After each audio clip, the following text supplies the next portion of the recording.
Members of the Senior Staff Association of Nigerian Polytechnic have issued a fresh 21-day ultimatum to the federal government to address all lingering issues with the workers.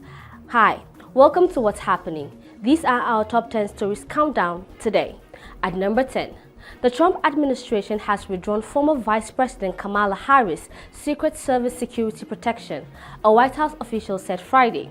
The administration terminated an extension approved by the then President Joe Biden for Harris, the defeated Democratic presidential candidate whose customary 6-month period of protection as ex-VP ended July 21st, CNN reported.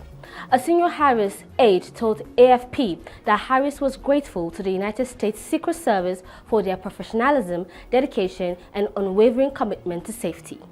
At number 9, Turkey's Fenerbahce on Friday sacked their Portuguese coach Jose Mourinho 2 days after the club was eliminated from the Champions League playoffs by Benfica. It said in a statement, Mourinho, whose side were knocked out on Wednesday by Portuguese outfit Benfica, was sacked shortly after domestic rivals Besiktas fired another former Manchester United manager Ole Gunnar Solskjaer. At number 8, the Executive Secretary of the Nigerian Extractive Industry Transparency Initiative, Dr. Orji Ogbonnaya, has expressed confidence in the Nigerian National Petroleum Company Limited under the leadership of buyer Ojulari to deliver the ongoing reforms and set new benchmarks for corporate governance in Africa's extractive industry.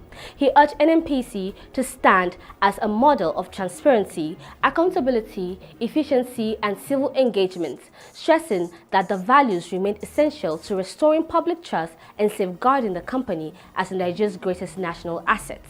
And at number 7, Ogun State has secured another landmark achievement under Governor Abiodun as the federal government approved the establishment of the Ijebu-Ode Inland Dry Port along the Ekpe and Mojoda Expressway. Ijebu-Ode. The project, which will sit on 130 hectares of land allocated by the Ogun State government, follows a request by the Minister of Marine and Blue Economy, Adegboyega Oyetola. The allocation, granted free of charge, underscores Governor Abiodun's commitment to boosting national infrastructure and creating an enabling environment for trade and investments. At number 6, the federal government has disclosed that the full year 2024 budget performance report will be published by the end of September 2025. This will be done alongside consolidated reports for the first and second quarter of 2025. Going forward, quarterly publications, the federal government said, are expected to resume on schedule. According to the BOF, the verification and reconciliation exercise took longer than anticipated because of the scope and nationwide spread of appropriated projects. And at number 5, a legal practitioner, Chitam Nwala, has criticized the upcoming local government election in Rivers State, scheduled for Saturday, August 30th, 2025, stating it does not serve the best interests of the people in the oil-rich Niger Delta state. Speaking on Channels Television's Sunrise Daily program on Friday, he expressed concerns that the elections lack public support, potentially leading to low participation. And at number 4, the Nigerian Labour Congress Lagos State Chapter has demanded a new minimum wage of 150,000 naira for workers in the state, citing rising cost of living and recent wage increases in Imo and Ebonyi State. Lagos NLC chairperson Fumi Sesi made the call on Thursday in response to the upward wage review by 2 states.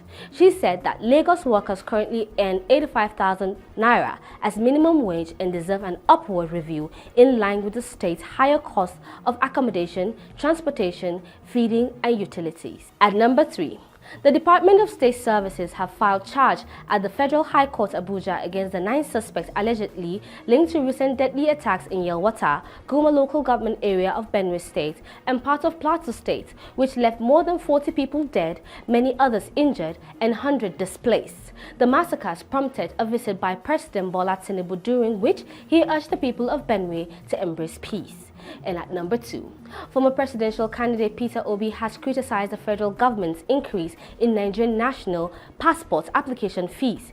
In a statement on X on Friday, Obi described it as yet another burden on struggling citizens. He faulted the government's decision, calling it insensitive in light to the current economic hardship.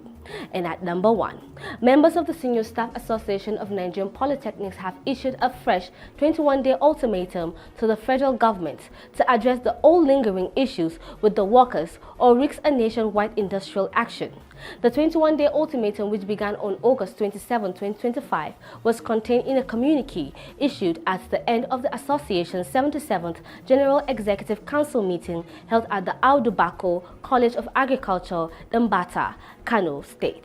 That's all for today. See you next time on What's Happening.